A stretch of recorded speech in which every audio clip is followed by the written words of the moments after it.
Hello guys, welcome to my channel RS function. आज मैं आपके साथ medieval husband with my secret का अगला पार्ट एक्सप्लेन करने जा रही हूँ। हाँ गाइस, मैं पिछले क्या बोलते हैं, मैं कुछ बोल देती हूँ कि आपको ये स्टोरी ज़्यादा बोरिंग लगेगी क्योंकि ये बहुत लंबा जा रही है। पर गाइस, मैंने इसका तो पहले से ही कहानी सोच रखा था, तो मैं अभी इसे कम नहीं कर सकती। और ऊपर से मैं जानती हूँ कि मैं अच्छे से एक्सप्लेन नहीं कर रही हूँ, इसका वजह भी आपको पता है। फिर भी मैं अच्छे से एक्सप्लेन करने की कोशिश कर रही हूँ क्योंकि मैं इसे लिख कर नहीं एक्सप्लेन कर सकती गाइस। अगर मैं उसे जैसा आपको एक्सप्लेन करने के लिए लिखने का वक्त मेरे पास होता तो मैं शायद यूट्यूब पर एक्सप्लेन नहीं करती, शायद मैं एक बात पर लिख रही होती क्योंकि मेरे पास उतना वक्त नहीं है। मुझे एक्सप्लेन करना था, इसलिए मैं बिना सोचे समझे, मुझे ये लैंग्वेज भी पता नहीं है, फिर भी मैंने ठान लिया था कि क्या हुआ, मैं कोशिश करूँगी, मैं हिंदी बोलने की कोशिश करूँगी। और इसलिए शायद मैं आज एक्सप्लेन कर रही हूँ। मैं नहीं जानती कि मैं कितने अच्छे से एक्सप्लेन कर रही हूँ, फिर भी मैं कोशिश कर रही हूँ क्योंकि शायद इससे मुझे एक होप मिल जाए, ताकि मैं जब मेरा जो बोलते हैं कि मेरी स्टडी कंप्लीट होगी और मैं पूरी तरीके से फ्री हो जाऊंगी, तो जब मैं लिखना कोशिश करूंगी तब मुझे एक आइडिया मिल जाए इससे। इसलिए मैं एक्सप्लेन कर रही हूँ। क्या पता कि मैं कितने समय तक यूट्यूब में एक्सप्लेन करूंगी, ये मुझे ही नहीं पता। पर मैं जितने समय से वो एक्सप्लेन करूंगी, शायद मुझसे एक आइडिया मिल जाए और शायद क्या पता मैं हिंदी अच्छे से बोलना भी सीख जाऊं। अगर मैं कुछ गड़बड़ी कर रही हूँ तो आप लोग हैं ना गाइस, मुझे सिखा देना और मैं अपनी गलती से सुधारूंगी भी। पर हाँ गाइस, मैं अभी इस स्टोरी को छोटी नहीं कर सकती क्योंकि मैंने पहले से ये इसे सोच लिया था। और हाँ, मैं कहीं भी ये लिखा भी नहीं, और मैं क्या बोलते हैं, एक्सप्लेन करने से पहले कुछ लिखकर भी नहीं करती हूँ। बस मुझे हिंदी आने के लिए मैं कुछ किताब पढ़ती हूँ और बहुत लोगों की एफएफ सुनती हूँ कि वो लोग कैसा एक्सप्लेन करते हैं, वो कैसे हिंदी में अच्छे से एक्सप्लेन करते हैं, वो सुनती हूँ, तब जाकर मैं एक्सप्लेन करती हूँ। मैं लिखती भी नहीं हूँ। ऐसा लगता है कि मैं ऐसे लिखूंगी तो मैं कभी भी हिंदी अच्छे से सीख नहीं पाऊंगी, क्योंकि जब मैं लिखने की कोशिश करूंगी तो मैं डेफिनेटली मैं उसे अपने ही लैंग्वेज में ही करूंगी, लिखूंगी उस वर्ड को, उस यानी कि तमिल में लिखूंगी, तो मैं कभी भी हिंदी प्रॉपर मैं सीख नहीं पाऊंगी।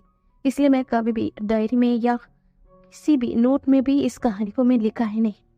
बस मेरा सोच में जो कहानी चलती है उसे कैसा एक्सप्लेन करूं, यही सोचकर मैं देखती हूँ कैसा बोलने का, ये सब कुछ मैं किसी के एफएफ में सुनती हूँ कि वो लोग कैसे एक्सप्लेन करते हैं। और कुछ वर्ड को मीनिंग भी मैं गूगल में सर्च करती हूँ कि उसका मीनिंग एक्चुअल में क्या है, तब जाकर ही मैं इस एफएफ को एक्सप्लेन करती हूँ।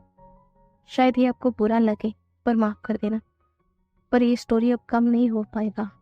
पर हाँ गाइस, ये अब बहुत ज़्यादा पार्ट भी नहीं बनेगा। मैं कितना जल्दी हो सके उतनी जल्दी इस फैन फिक्शन को ख़त्म कर दूँगी।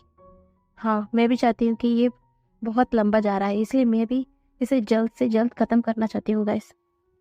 अगर मैं बहुत कुछ बुरा बोल दिया तो मुझे माफ़ कर देना। चलिए अब कहानी की ओर बढ़ते हैं। जैसे हमने पिछले पार्ट में देखा था कि वे वे ने उन लोगों को यानी कि क्या बात है, मैं ना कुछ इस बात में इतना ज़्यादा उलझ गई कि मुझे जो बोलना है वही बोल नहीं पा रही हूँ। ठीक है, अब शुरू करती हूँ। हमने पिछले पार्ट में देखा था वे उन लोगों से बचने के लिए एक होल में, यानी कि दो इंसान जिस होल में अच्छे से जा सकते हैं उस होल में जाकर चुप गया था। और ऊपर से बारिश भी हो रही थी और बारिश के कारण वो फिसल भी गया था। वो अपनी पीठ के बल गिर भी गया था और इसके वजह से उसका पेट में चोट नहीं लगी थी, सिर्फ उसकी कमर में, बैक में ज़्यादा चोट लग गई थी। और उसे बहुत ज़्यादा दर्द भी हो रही थी। वो उठ नहीं पा रहा था। वो उसे बहुत ना जो गीली मिट्टी के कारण उसका पैर एकदम फिसलते ही जा रहा था। तभी ना उसके बैक पर किसी की हाथ महसूस होती है। उसे किसी की हाथ महसूस होती है ना, वो एकदम ठंडी पड़ जाता है। वो एकदम नर्वसली घबराते हुए एकदम पीछे मुड़ के देखता है। उसे लगता है कि क्या उन पांचों इंसान है, वही तो पीछे नहीं है। यही सोचकर वो घबराते हुए पीछे मुड़कर देखता है। जैसे ही पीछे मुड़कर देखता है, सामने के इंसान को देखकर वो एकदम रोते हुए उसे एकदम गले से लगे जाता है और बोलता है कि मंजू का आप, अच्छा हुआ आप आ गए। ऐसा बोलकर वो एकदम तेज तेज रो रहा था। वो बोलता है, नीमंजू बोलता है, तुम भी, तुम यहाँ पर क्या कर रहे हो और तुम्हारी ये हालत, लैंजन कहाँ है और अकेले तुम यहाँ क्या कर रहे हो। ऐसा बोलकर वो चीखता है। तभी ना वो पांचों इंसान यहाँ पर आ जाते हैं। वो बोलते हैं, अच्छा हमें ये लड़का मिल गया, देखो लगता है कि हमसे पहले किसी ने इसे पकड़ लिया है। ऐसा बोलकर वो पांचों इंसान बोलते, देखो तुम इसे छोड़ दो, ये हमारा है। ऐसा बोलते हैं। तो मंजू को ना इतना ज्यादा गुस्सा आता है कि वो अपने सारे गुस्से को उन पांचों इंसानों पर उतार देता है और उन्हें बारी बारी में बुरी तरीके से मार देता है। और वो लोग एकदम नीचे गिर जाते हैं। और वो तुरंत पुलिस को फोन कर उन्हें हर्ष करवा देता है। और वो एकदम विंग को अपने गोद में उठा लेता है, क्योंकि वो देख पा रहा था कि विंग कितना घबराया हुआ है और ऊपर से उसकी कमर पर बहुत ज़्यादा चोटें लगी हैं, उसके हाथ पर भी चोटें हैं और उसके पूरे कपड़े सब कुछ एकदम कीचड़ हो गया है और एकदम वो गीला है। क्योंकि नहीं, मुझे अच्छे से जानता है कि अब विंग प्रेग्नेंट है और वो कितना ज़्यादा फ्रेजाइल सा है। अब उसके साथ इतना बड़ा हादसा, ऐसा सोचकर वो उसने गोद में उठा लेता है। और जैसे ही उसे गोद में उठाकर घाट की ओर जाता है, विंग घबराते हुए कब उसे या तो उसे ना बेहोशी आ जाती है और वो बेहोशी हो जाता है। तो उन्हें मुझे एकदम डर जाते हैं। वो तुरंत गाड़ी के अंदर उसे रखते हैं,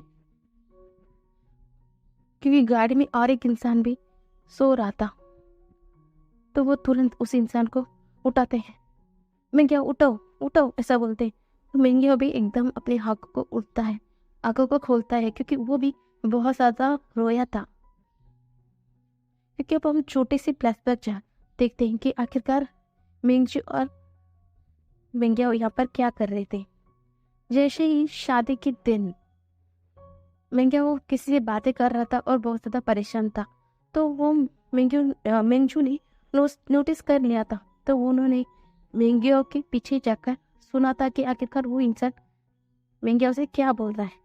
तभी वो इंसान बोलता है कि तुम कैसे हो, तुम्हारी माँ, मुझे जानकर बहुत बुरा लगा कि तुम्हारी माँ अब नहीं रही। फिर भी तुम्हारे पास तो तुम्हारे अंकल वे है ना, जो तुम्हें अच्छी तरीके से ख्याल रखते हैं। तो मेंगियो भी बोलते, हाँ आपने सही कहा, मेरे अंकल हमारी बहुत अच्छे से ख्याल रखे हैं, ऐसा बोलते हैं। तो वो इंसान भी बोलता है, सही कहा, तुम्हारी और तुम्हारी माँ की आज तक वही तो है, सबसे अच्छा ख्याल रखा है, ऐसा बोलता है।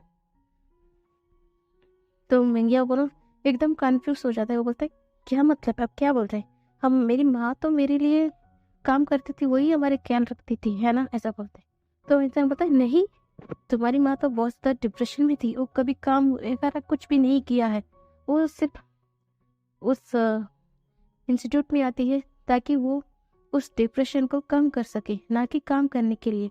और हाँ, तुम दोनों जो भी कच्चा है, आज तक तुम जो कुछ भी पढ़े हो, सबकी जिम्मेदारी तुम्हारे अंकल ने ही उठाई है, ऐसा बोलते हैं।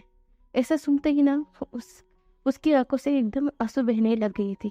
वो क्या सोच रहा था, आज तक उसकी जो भी क्या बोलते हैं नेसेसरी थिंग्स थी, सब कुछ उसकी माँ के दिया हुआ है, यही सोच रहा था। उसे नहीं पता था ये सब कुछ उसके अंकल वे ने किया है, इसलिए वो रोए जा रहा था। तभी मिंजो आते हैं, वो बोलते कि मैं क्या यहाँ से चलो, ऐसा बकर उसे खींच कर ले जाते हैं और बोलते हैं कि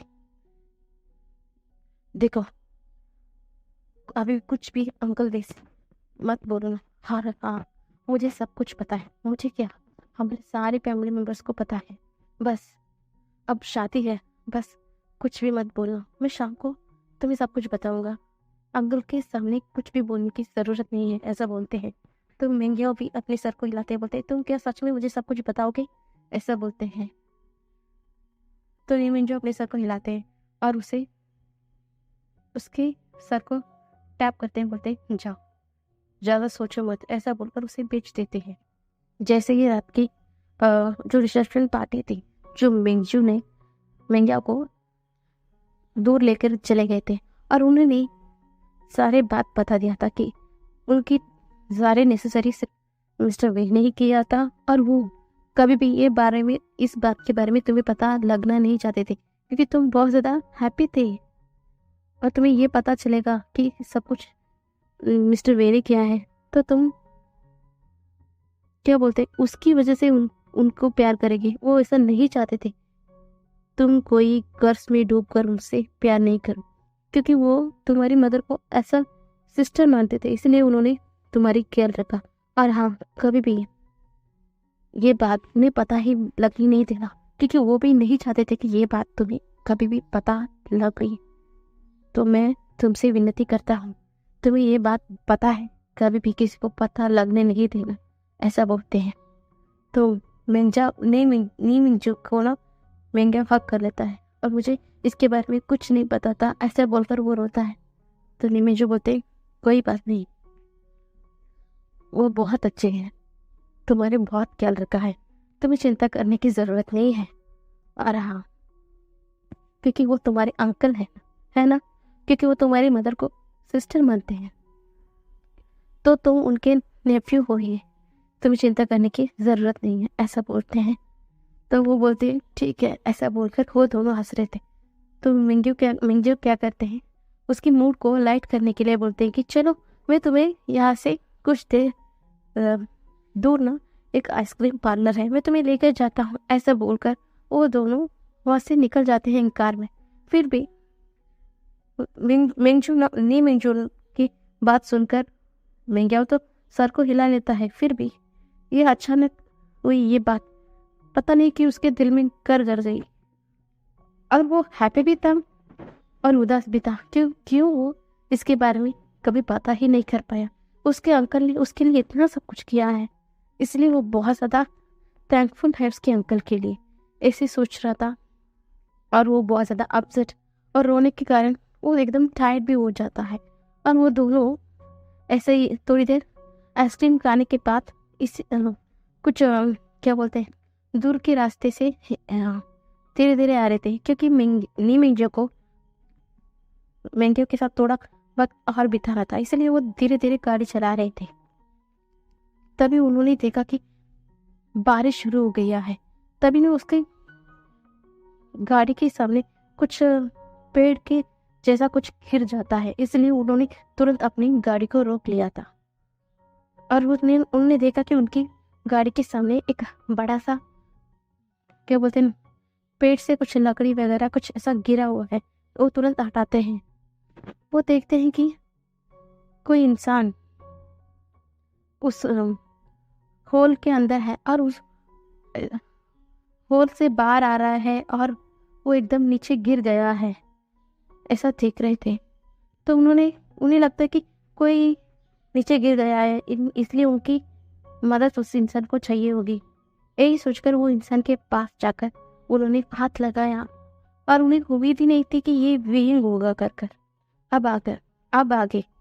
तो वो तुरंत मेंग्याओ को उठाते हैं, बोलते कि देखो इसे क्या हो गया है, ऐसा बोलते। तो मेंग्याओ भी एकदम घबरा जाता है। वो बोलते कि विंग तुम्हें क्या हो गया, ऐसा बोलते। तो विंगजो बोलते क्या हुआ इसे। तो मेंग्याओ बोलते ये बेहोश हो गया है, ये इस हालत में यहाँ पर, और लैंजन कहाँ है और सांगलन कहाँ है, सारे फैमिली मेंबर्स कहाँ है, ये यहाँ पर क्या कर रहा है। तो नी मिंजो सब कुछ बताते हैं कि कैसा 5 इंसान इसके पीछे कर रहे थे और ये कैसे इसे मिला, सब कुछ बताते। तो मिंग्याओ को ना बहुत ज़्यादा गुस्सा आ जाता है। वो बोलते कि तो लहजान कहाँ था? वो हमेशा से तो इसके पीछे किसी को आने नहीं देता था, यहाँ तक कि उसके बॉडीगार्ड को भी उसके पास आने की इजाज़त नहीं दे रखी थी। वो तो बेवजह इसके ऊपर गुस्सा करते रहता है। पर अब कहाँ गया? इस वक्त में उसका मेंटल हालत कैसी नाजुक होती है, और ऊपर से वो प्रेग्नेंट भी है, और इस हालत में उसे अकेला छोड़ दिया। वो कहाँ गया? ऐसे बोलकर वो डांटे जा रहा था। तभी निमी जो बोलते, अभी हमें यहाँ पर फालतू बात करने के लिए वक्त नहीं है, हम तुरंत उसे हॉस्पिटल ले जाना होगा। ऐसा बोलकर वो दोनों तुरंत हॉस्पिटल के लिए चले जाते हैं। और हॉस्पिटल के अंदर पूरे डॉक्टर्स की टीम थी, और क्या बोलते हैं, कुछ वो विंग के केस के बारे में अच्छी तरीके से जानता है, इसलिए वो तुरंत विंग को चेकअप करने लग जाता है। उसे डर है कि उसका बच्चे का कुछ हो ना गया हो। वो देखता है कि हाँ, उसका बच्चा एकदम सेफ है, पर विंग को काफ़ी ज़्यादा चोट लगी है, इसलिए वो उसका बैग को पहले चेक करता है, उस पर मरहम पट्टी लगाता है। बहुत तेज बारिश में गिरने की वजह से उसे बुखार शुरू हो गया था, और वो थोड़ा उसका बीपी भी ऊपर नीचे हो रहा था। तो वो सब कुछ चेक करता है, और कुछ ही समय पाते विंग होश में भी आ जाता है। और विंग एकदम डर रहा था, तो देखता है कि वो हॉस्पिटल में है, और उसके सामने उसका नी मिंजू और मिंग्याओ गा है। वो तुरंत उसे हग कर लेता है, बोलता है कि गा, मैं ठीक हूँ, मेरा बच्चा, ऐसा बोलता है। तो नी मिंजू बोलते, तुम ठीक हो और तुम्हारा बेबी भी, तुम्हें चिंता करने की सही ज़रूरत नहीं है। भी पता तुम यहाँ पर क्या कर रहे थे? हाँ, लैंजन क्या कहाँ है? तो ना विंग को सब कुछ याद आता है कि कैसा उसने छोड़कर सिर्फ क्या बोलते हैं मियामी को लेकर चला गया, वो सब कुछ बताता है। तो मिंग्या और निमिंजो को लैंजन के ऊपर बहुत ज़्यादा गुस्सा आता है, और वो तुरंत उसे लेकर घर के लिए निकल जाते हैं। आज उन्हें लैंजन से बातें करनी ही होगी। विंग कितना नाजुक हालत से गुजर रहा है, और लैंजन ऐसा गैर जिम्मेदार कैसे हो सकता है, ऐसा वो गुस्से में बोलकर उसे लेकर जा रहे थे।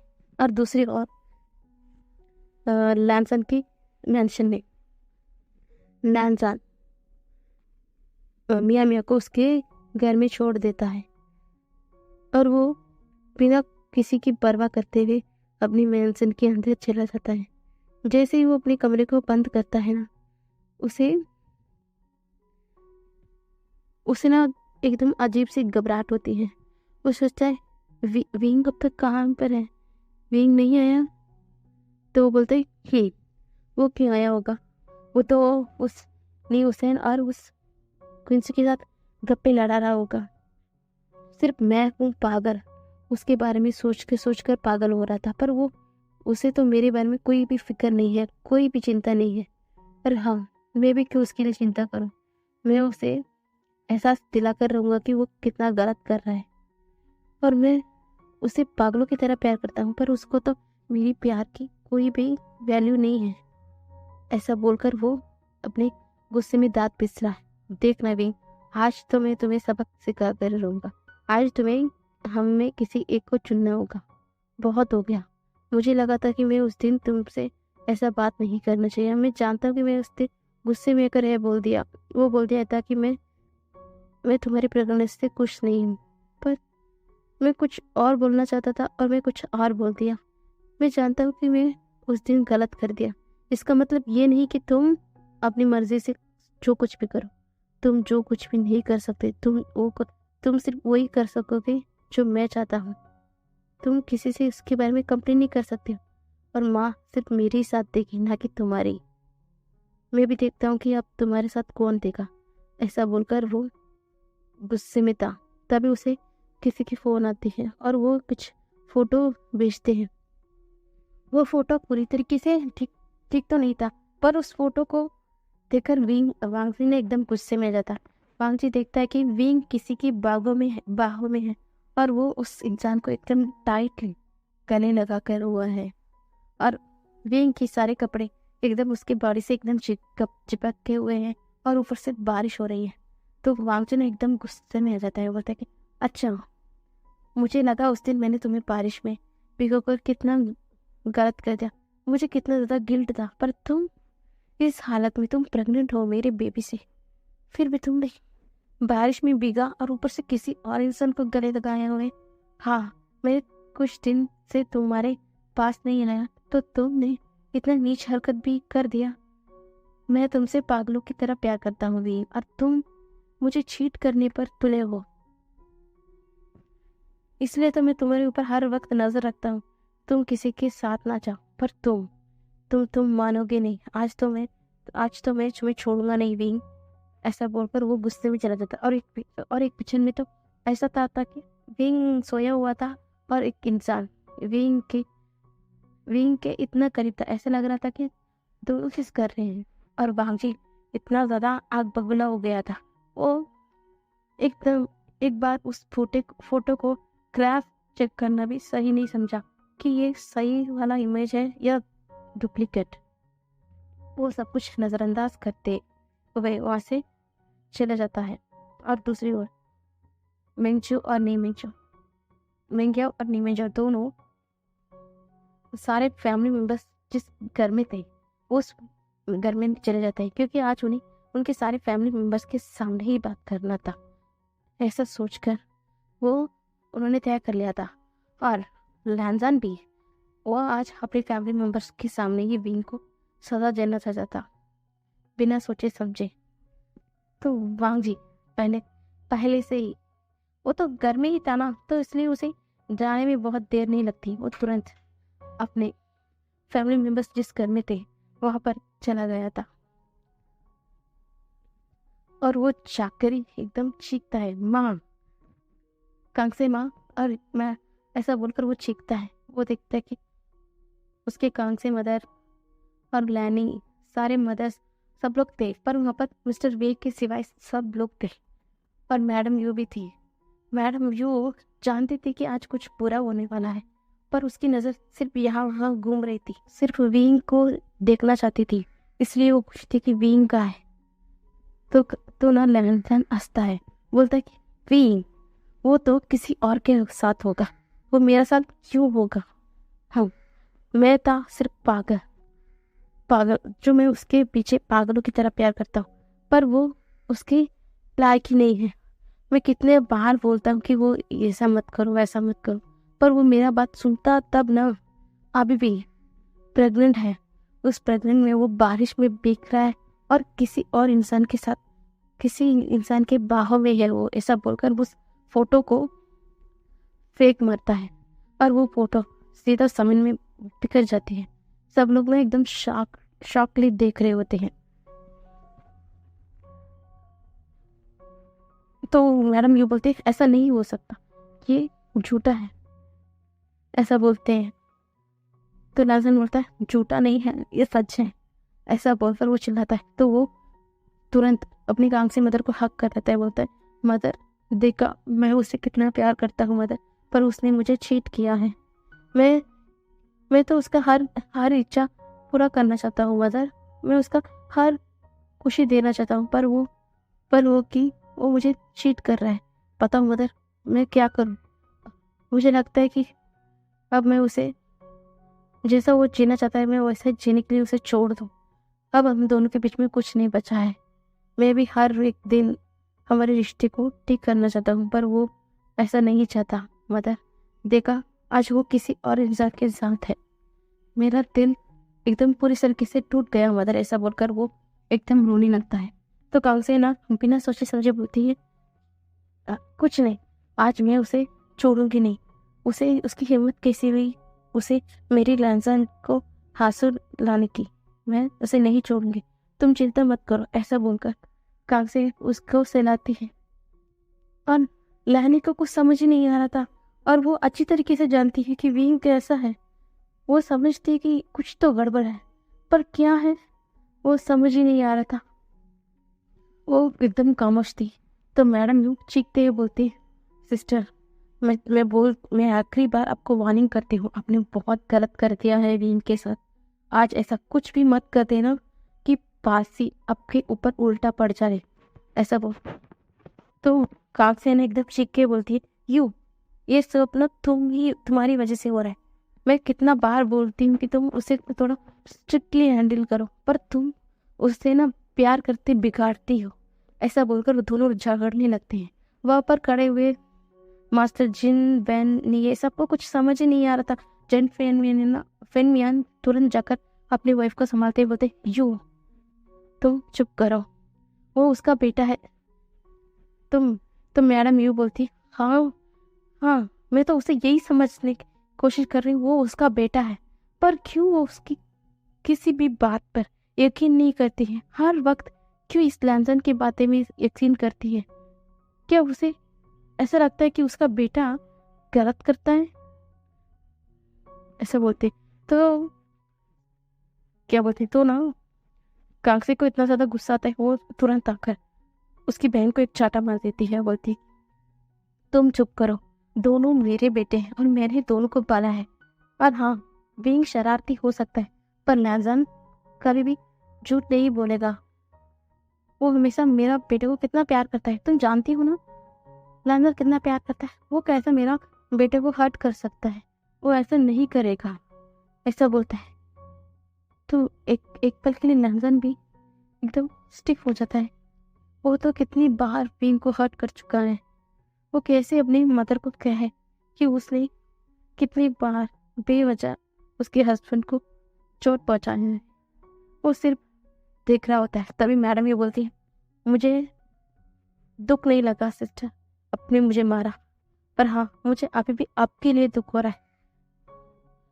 मुझे लग रहा है कि आज सब कुछ तबाही होने वाला है और इसके जिम्मेदार सिर्फ आप होंगी सिस्टर। ऐसा बोलकर वो एकदम सोफे में जाकर बैठ जाती है।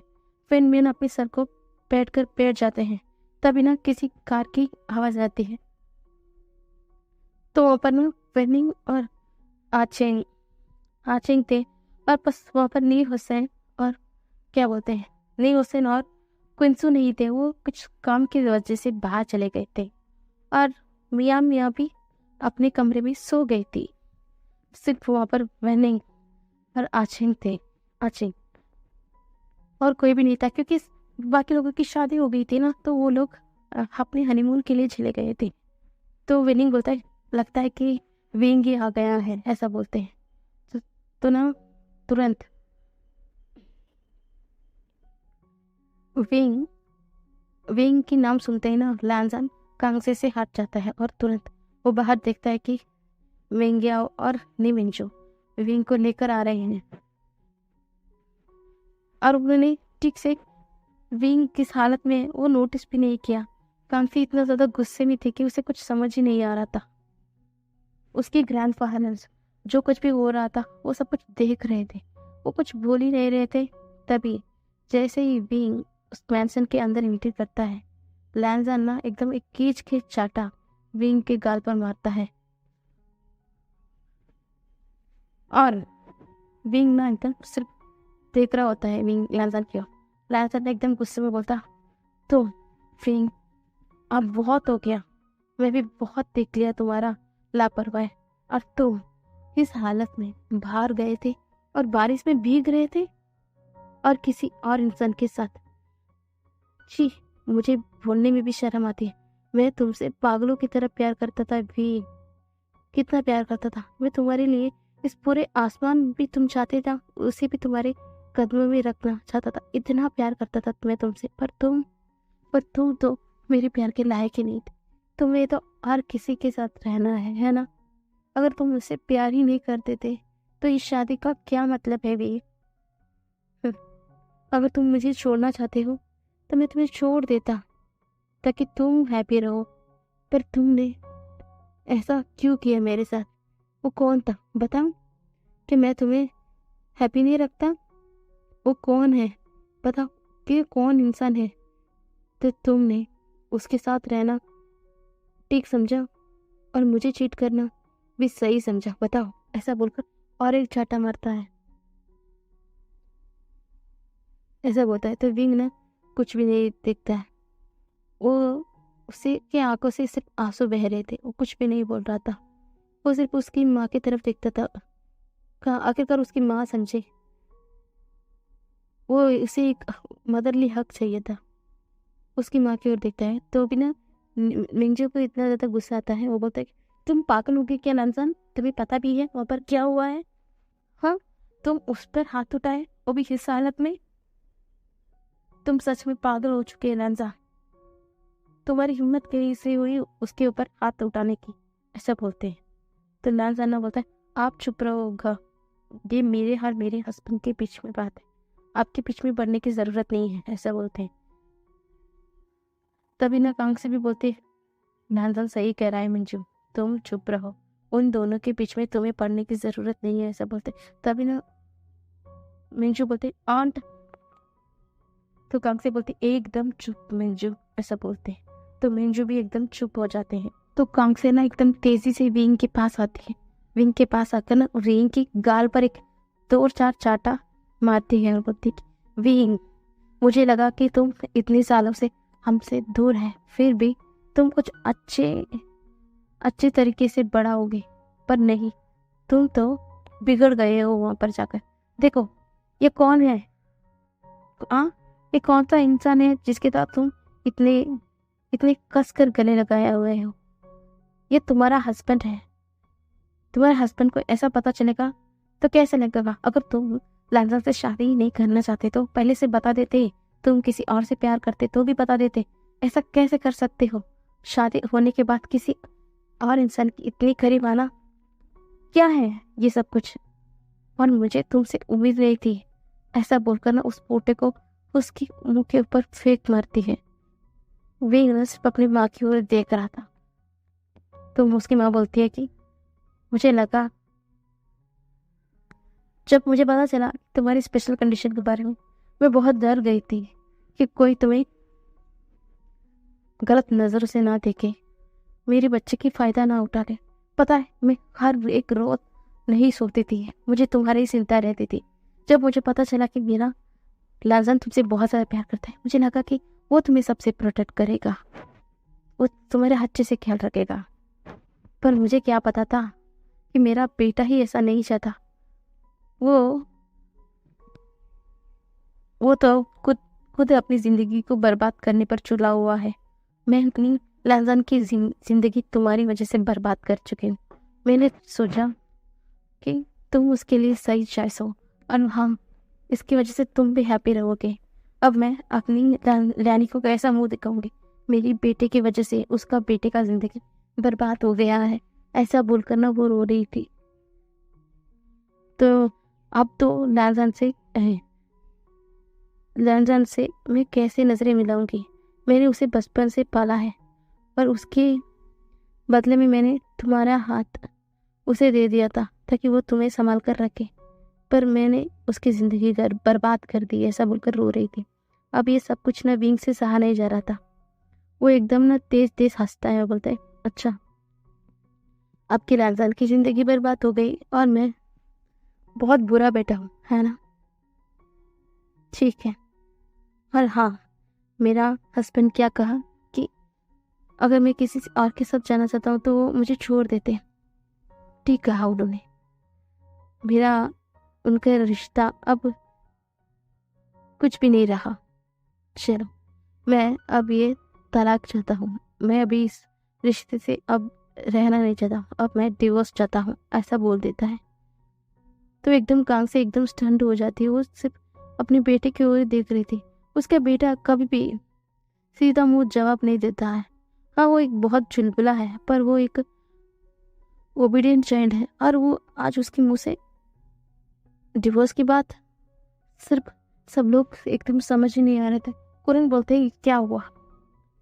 तो विंग बोलता है क्या हुआ अंकल, मैं एक अच्छा इंसान नहीं हूँ ना आपके बेटे के लिए? तो मैं चाहता हूँ कि अब तो मुझसे आपके बेटे से छुटकारा कर दो, और आपका बेटा का अच्छा सा कोई और इंसान या लड़की देखकर शादी कर लो, है ना? ऐसा बोलकर वो दूसरी ओर मुंह कर लेता है। नहीं, मिंजो और मिंगिया को यहाँ पर जो भी हो रहा है उसे समझ ही नहीं आ रहा था। जब विंग ऐसा बोलता है ना, उसे डिवोर्स चाहिए और लैंजन को किसी और से शादी करना चाहिए, ये सुनकर लैंजन इतना ज़्यादा गुस्से में आ जाता है। वो तुरंत जो पानी था अपने हाथ में उठाकर ना विंग के मुंह पर फेंकता है। बोलता है तुम ऐसा कैसे कर सकते हो? तुम ऐसा बोल सकते सच में विंग, मैं ही था पागल जो तुमसे इतना ज़्यादा हद से ज़्यादा प्यार कर बैठा। पर क्या तुम, हाँ, तुम चाहते हो ना अलग हो जाए, तो ठीक है, मैं अलग हो जाऊंगा। ऐसा बोलकर वो एकदम एक स्लैप मारता है तो पीछे से एक आवाज आती है, ठीक कहा, अगर तुम दोनों को अलग ही होना है तो अलग ही हो जाते हैं। ऐसा बोलते ये आवाज सुनकर ना एकदम सारे जो घर में लोग थे एकदम स्टंट हो जाते हैं। फिंग भी उस आवाज की ओर देखता है। उस आवाज की ओर देखते ही ना उसकी आंखों से एकदम आंसू बहने लगती है। वो एकदम दौड़ कर जाकर उस इंसान को हक कर लेता है। वो बोलता है डैड, ऐसा बोलता है। तो लैंसर ना एकदम घबरा जाता है। उसे पता नहीं क्यों आज वे चांगसे को अपने सामने देखकर कुछ डर हो रहा है अपने मन में। कभी भी उसने अपने फादर वे चांगसे से डरा नहीं। आज उसे क्यों ऐसा लग रहा है, उसे डर लग रहा है।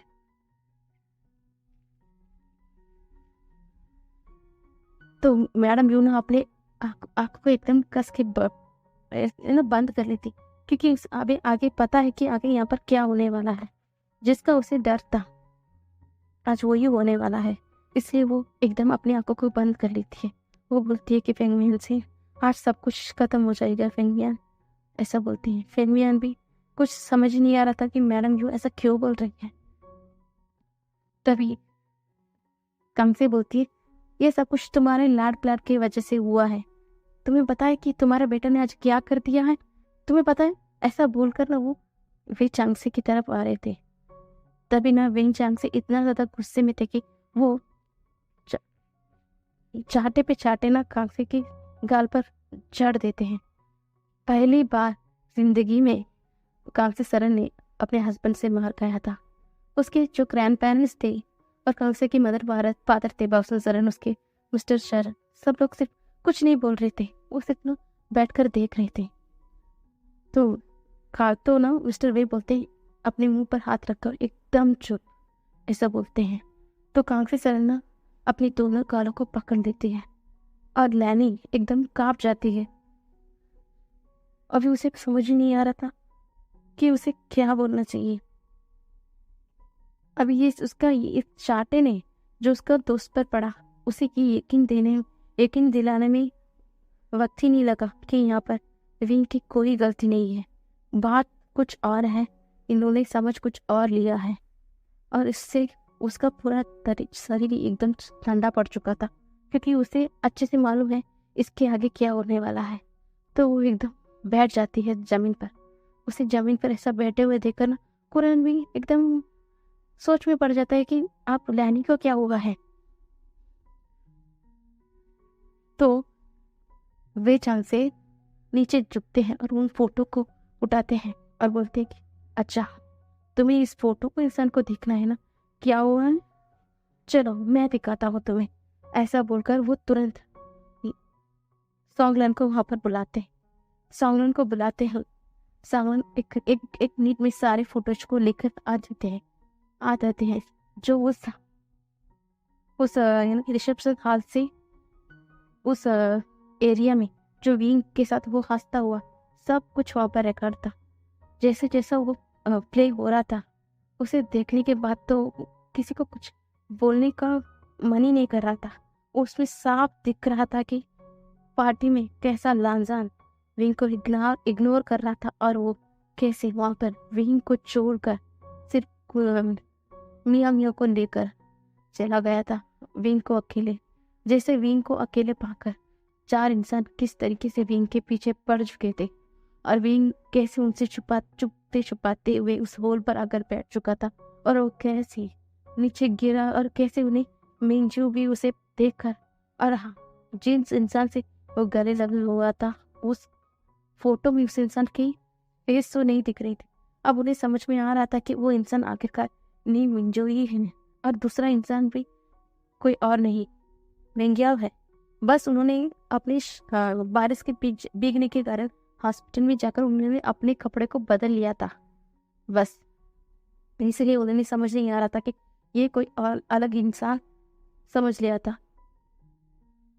अब सब ना एकदम स्टंट होकर खड़े रहे थे और हाँ, अब तो काउंसी को भी कुछ समझ नहीं आ रहा था वो कैसे बोल रहा। अब वो उसको ना लैंसन के ऊपर गुस्सा आ रहा था कि लैंसन उसके बेटे के साथ ऐसा कैसे कर सकता है? उसका बेटा प्रेग्नेंट है, उस प्रेग्नेंट की हालत में उसे प्रेग्नेंट की हालत में उसे ऐसा अकेले छोड़कर चला गया, क्विंसो को यानी कि मियामी को लेकर चला गया। और अब मिस्टर वे बोलते हैं, अच्छा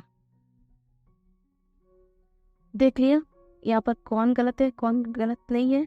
और हाँ, तुम सबकी हिम्मत कैसी हुई कि मेरे बेटे के कैरेक्टर के ऊपर सवाल उठाने की? वो मेरा बेटा है, मेरा। हाँ बने सिंह कांग से, तुम्हें मेरे बेटे से कोई उम्मीद नहीं है, उसे मुझे कोई फर्क नहीं पड़ता, पर वो मेरा बेटा है, तुम्हारी हिम्मत कैसे हुई? ऐसा बोलते हैं। सच में आज कांग से सरन अपनी नजरों में गिर चुकी थी।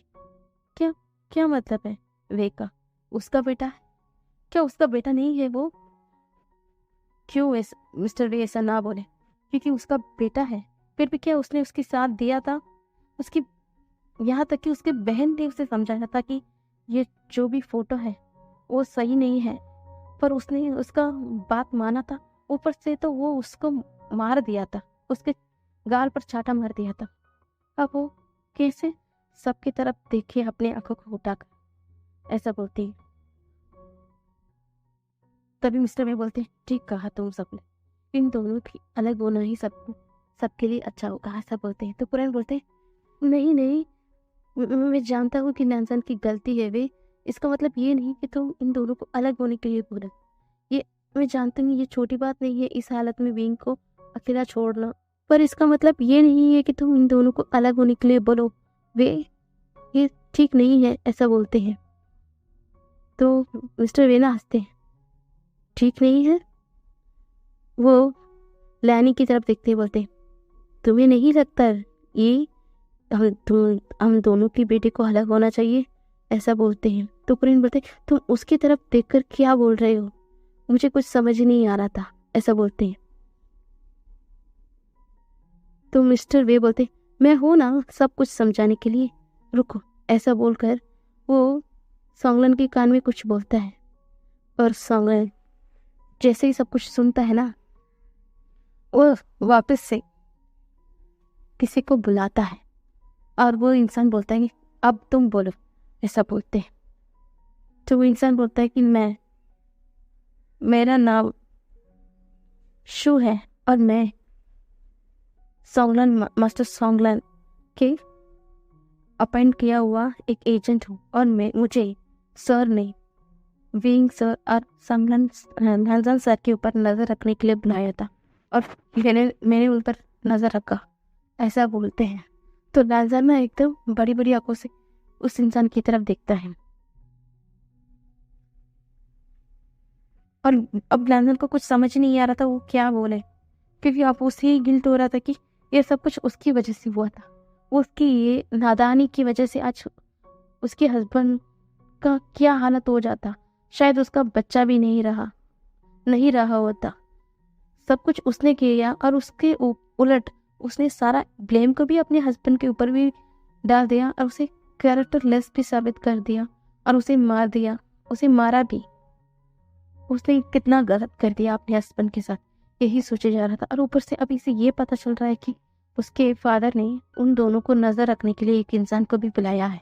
तभी वो इंसान कुछ फोटोग्राफ देता है, और अब मिस्टर वे उस फोटोग्राफ को लेते, और अब उस सारे फोटो को ले जाकर कांसे सरन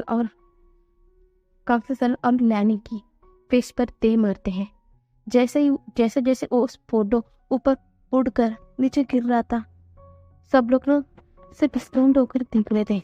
एक फोटो पर था कि जैसा लैंसन ने गुस्से में आकर उस सूप की बाउल को क्या बोलते हैं उछाल दिया था, उसकी वजह से कैसा विंग के हाथ जल गया। उसके पैर पर भी उस कांच के टुकड़े लग गए थे। उसके हाथ कितनी बुरी तरीके से जला था, और कम से ना इसे देखकर मैं कांप जाती है। तो उसके बेटे का तो 30 लाख कुछ होगा और उसे पता ही नहीं।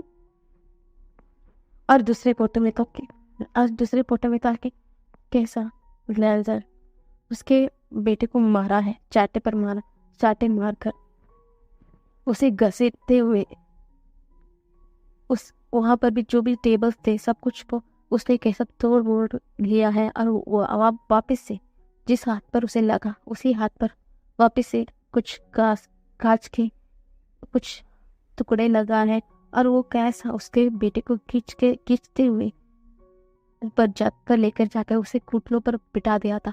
पूरी रात उसका बेटा कैसा बारिश में भीगा था।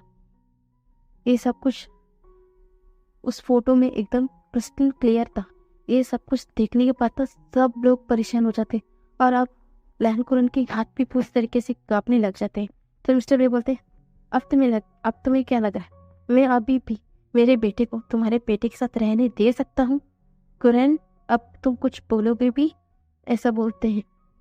तो कुरन में एकदम स्टंड पड़ जाते हैं। उन्हें कुछ समझ नहीं आ रहा था वो किसका साथ, ऐसा वो सिर्फ देख रहे थे। मिस्टर वेना धीरे धीरे कर अपने बेटे की तरफ यानी कि विंग की तरफ जाते हैं और बोलते हैं कि मुझे माफ़ कर देना बेटा, मैंने तुम्हारी ज़िंदगी खराब कर दी है, तुम्हारे हाथों को एक गलत इंसान के हाथ पर मैंने दे दिया है, मुझे माफ़ कर देना, ऐसा बोलते हैं। और वो एकदम अपने बेटे को गले लगा लेते हैं। बोलते हैं कि तो विंग बोलता है इसमें आपकी गलती नहीं है फादर, इसमें मैं भी तो मेरा भी मंजूरी था ना, तो आप कोई आप क्यों अपने आप को इल्ज़ाम दे रहे हैं, ऐसा बोलते हैं। तो अभी तभी ना बेचाक से ध्यान से देखते हैं कि विंग की दोनों गाल एकदम फूल गए थे, क्योंकि लैंजन भी उसे मारा था, उसकी मदर भी, और ऊपर से लैंजन ने उसके ऊपर पानी भी फेंक दिया था ना। अभी अभी विंग ना हॉस्पिटल से आया था, और उसकी मुंह के कॉर्नर से खून भी थोड़ा बह रहा है। तो बोलते हैं कि मैं क्या, चलो हमें वापस से हॉस्पिटल जाना पड़ेगा, ऐसा बोलकर वो चले जाते हैं। और जाते हुए बोलते हैं कि मैंने बोल दिया कि आप इन दोनों के बीच में कोई भी रिलेशनशिप नहीं रहेगा, ऐसा बोलकर वो चले जाते हैं। और सब लोग एकदम स्टैंड होकर सिर्फ क्या बोलते हैं मिस्टर वे की बात सुन रहे थे। लैंजन को कुछ समझ ही नहीं आ रहा था। लैंजन को ऐसे लग रहा था कि सब कुछ उसके सर के ऊपर से गया था। क्या उसके फादर सब कुछ जानते हैं, सब कुछ, ऐसा बोलकर वो सोचे जा रहा था। और कांसी को तो कुछ समझ ही नहीं आ रहा था। जैसे ही मैडम यू देखती है कि उसका ब्रदर इन लॉ उसके बेटे को लेकर वहां से चला गया, और मैडम यू ने एकदम चीखते हुए बोलती, आप समझ में आ गया सिस्टर, मैंने किसी लिए आपको बोला था कि आप कृपया कर कर विंग के ऊपर ध्यान रखें, पर आपको तो मेरी बात समझ ही नहीं आ रही थी। देखा, आज जो मैं होना नहीं देना चाहती थी आज हो चुका है। अच्छा है सिस्टर, अपनी लैंजन के ऊपर इतना ज़्यादा प्यार किया, अच्छा है, अपने दोस्त को बेटे को इतना ज़्यादा परवरिश किया, उसे प्यार किया, पर इसका मतलब ये नहीं कि आप खुद के बेटे को नज़रअंदाज करें। मैं जानती हूँ कि आप अपने बेटे विंग से बहुत ज़्यादा प्यार करते हो, तो क्या हुआ कि वो एक स्पेशल चाइल्ड हो, पर आप भी उस कंडीशन को एक्सेप्ट नहीं कर पाएंगे तो दूसरा कौन अपनाएगा? और आप जैसे ही आपको पता चला कि विंग एक स्पेशल चाइल्ड है, उस दिन से उसे अपने क्या बोलते हैं उसे एकदम बंद रखने के लिए सोच लिया था। उसकी हर खुशी को अपने रोक टोक लगा दी थी। उसे किसी से मिलना मना था, किसी से बातें करना मना था। ऐसा क्यों किया आपने सिस्टर? वो एक स्पेशल चाइल्ड हुआ तो क्या हुआ, खुद अभी उसे एक्सेप्ट नहीं करेंगे तो बाकी लोग कैसे एक्सेप्ट करेंगे? और आपने इसके लिए लैंजन को चुना ताकि वो पिंक को ठीक रहेगा। ठीक है, मैं मान लिया कि आपने चुन लिया था लैंजन को विंग के लिए, पर इसका मतलब ये नहीं कि आप पूरी तरीके से लैंजन की सारी बात मानोगे, क्योंकि आपका चाइल्ड एक स्पेशल चाइल्ड है। डॉक्टर तो इसमें कोई मेंशन कर नहीं कहा था कि वो किसी इंसान कि एक लड़के के साथ शादी कर सकता है। आपको याद है उस डॉक्टर ने क्या कहा था? उसकी जिंदगी में कोई ये सिर्फ एक स्पेशल कंडीशन है, ये कोई ज़रूरी नहीं है कि उसे एक लड़के के साथ ही शादी करनी होगी। बस उसने ये कहा था कि शायद वो उस फ्यूचर में उसका पार्टनर ये लड़की भी हो सकती है, एक लड़का भी हो सकता है। आपको पता है किस वजह से हमने आखिरकार विंग को चुना था? वांगजी के लिए, विंग के लिए नहीं, बल्कि लैंजन की उस पागलपंती वाला हरकत देखने की बात ही हमने विंग को लैंजन के लिए चुना था, ना कि विंग के लिए नहीं। अब आपको याद नहीं कुंसू विंग से प्यार करती है, हाँ, और वो उन दोनों का फ्यूचर भी आगे जाकर बढ़ सकता है। पर आपने अपनी इस दोस्त की चक्कर में आकर उसका बेटा कुछ कर ना बैठे, इसलिए उन्होंने आपने अपनी बेटी की शादी, बेटा का शादी उसके साथ करवाया था। और आपकी ये दोस्त जो जो अपने बहुत अच्छे से मानते हैं, आपको पता है आपके दोस्त को सब कुछ पता था, सब कुछ। उसका बेटा आपकी बेटे को कैसा ट्रीट करता है, पूछिए पूछिए आपके दोस्त थे, क्या उन्हें कुछ नहीं पता? पर उन्होंने भी खुद के बेटे को ही चुना। पर आपने ऐसा क्यों नहीं किया सिस्टर? पता है उन्हें पता था कि विंग के हाथ जल गया है, और ये सब कुछ उनके बेटे की वजह से ही हुआ है। और हाँ, जो ऊपर उस दिन उस छत पर भीगा था ना, हमें उस दिन पता चला कि विंग प्रेग्नेंट है। ये सारे हालत भी कहीं ना कहीं उनके बेटे की वजह से ही हुआ है, क्योंकि उन्होंने देखा कि विंग की गाल कैसे फूला हुआ है। पर आपने तो नोटिस किया ही नहीं, क्योंकि आपको तो सिर्फ लैंजान ही सही लगा। आपने देखा कि आपके दोस्त भी कैसा लालची औरत की तरफ अपनी ही बेटे के लिए सोचा। हाँ, वो एक मतलब ही औरत ही थी ना, क्योंकि उन्होंने अपने बेटे के लिए कैसा उस दिन आपसे बोला था कि अब तुम दोनों की जो प्रॉमिस की याद दिला दी, और उसने कैसा फोर्स किया आपको कि विंग की शादी उनके बेटे के साथ करवाने के लिए। क्या आपने उनसे बोला कि मेरे बेटे के लिए अपनी बेटे की शादी करवा दो? ऐसा आपने कभी भी बोला? उन्होंने सिर्फ प्लान ही थे। उन्होंने आपसे बोला था कि विंग की शादी उनके बेटे के साथ करवाने के लिए। क्या आप कभी भी उनसे बोला? नहीं ना।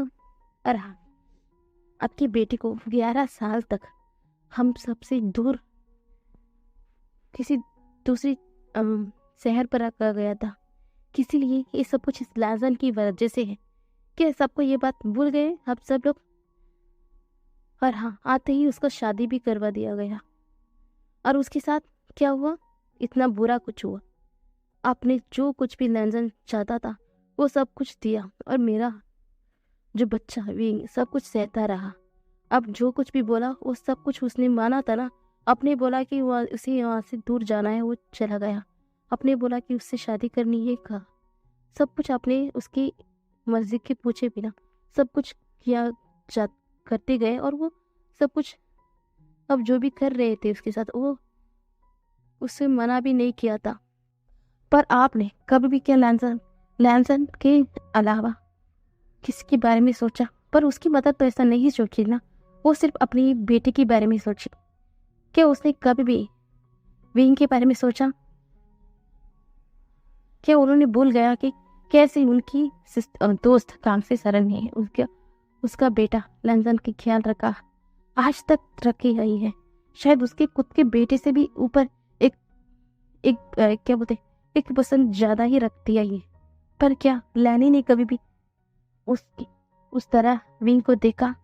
ऐसा बोलते हैं तो लैनकुरन को ना एकदम ना दिल पर बहुत ज्यादा पेन होती है, और वो एकदम नीचे बैठ जाते हैं। बोलते हैं कि लैनी की तरफ देखते हुए बोलते हैं कि यू क्या बोल रही है? क्या वो सब कुछ सही बोल रही है? क्या तुम्हें पहले से ही पता था सब कुछ? विंग के साथ लैनन कैसा बर्ताव कर रहा है, ऐसा बोलते हैं। तो लैनी की आंखों से आंसू बह रही थी। यू क्या बोल रही है? ये सच नहीं है, पूरी तरीके से तो सच नहीं है। हाँ, वो अपने बेटे से बहुत ज्यादा प्यार करती है, क्योंकि उसके पास तो बचपन से लैंसन नहीं रहा था। वो लैंसन के प्यार के लिए तड़पी है। कभी भी लैंसन उसके साथ ही नहीं रहा था। जब उसे पता चला कि लैंसन की खुश रहने का एक ही जरिया विंग है, इसलिए तो विंग की शादी उसके बेटे से करवाने के लिए उसने अपनी दोस्ती कितनी विनती की। हाँ, अब उसे पता चला कि उसका बेटा विंग बहुत ही अच्छा बर्ताव नहीं कर रहा है, वो बता देती ना, तो वे गुस्से में आकर उन दोनों को अलग कर देते। वो नहीं चाहती, इसका मतलब ये नहीं कि वो विंग से प्यार नहीं करती, ऐसा नहीं है। वो विंग से भी बहुत ज्यादा प्यार करती है। बस वो डरती थी, अगर वो कहीं सच बोल दे तो मिस्टर वे कुछ कर ना बैठे। पर उसका डर तो आज सच हो गया। अब पता नहीं कि उसका ब्रदर वे कुछ क्या करेंगे। वो एकदम सर को झुका कर बैठ जाती है और लैंडगिरन को इतना ज्यादा गुस्सा आता है, वो अपनी बीवी की तरफ एकदम चांटे मार देता है। बोलते हैं कि मुझे तुमसे ये उम्मीद नहीं थी, अब मैं अपनी दोस्त से कैसे नजरें मिलाऊंगा। उसने हमारे लिए कितना कुछ किया था, तुम जानती हो ना। हम अब जो कुछ भी हो रहा है ना, उसका असलियत में जिम्मेदार सिर्फ हम थे, क्योंकि हमने ही लैंसन का देखभाल अच्छे से नहीं किया था। हमने किया था, उन्होंने तो हमारे जो भी कमी है वो सब कुछ पूरा किया था। हमारे लिए वो कितना कुछ कर रहा था। तुम जानती थी ना, बीइंग की लैंसन की मेंटल हेल्थ और उसकी रिपोर्ट सब कुछ तुमने देखा। वो तो उस वक्त खुद के बेटे तक को उससे दूर कर दिया था, जिसके ऊपर वो जान छिड़कता था। वो उसे खुद से अलग किया, किस लिए? हमारे लैंसन के लिए। वो सब कुछ भी मान लिया था हमारे लिए। पर तुमने उसके बेटे के साथ ये कुछ भी होता रहा और तुमने हम सबसे बताना भी सही नहीं समझा, ऐसा बोलता है। तो लैनी कुछ बोलने ही वाली होती है, तो लैंसन बोलते हैं आप चुप रहो, अब मुझे तुमसे बात कुछ भी नहीं करनी है लैनी। ऐसे बोलकर एकदम वो खड़े हो जाते हैं।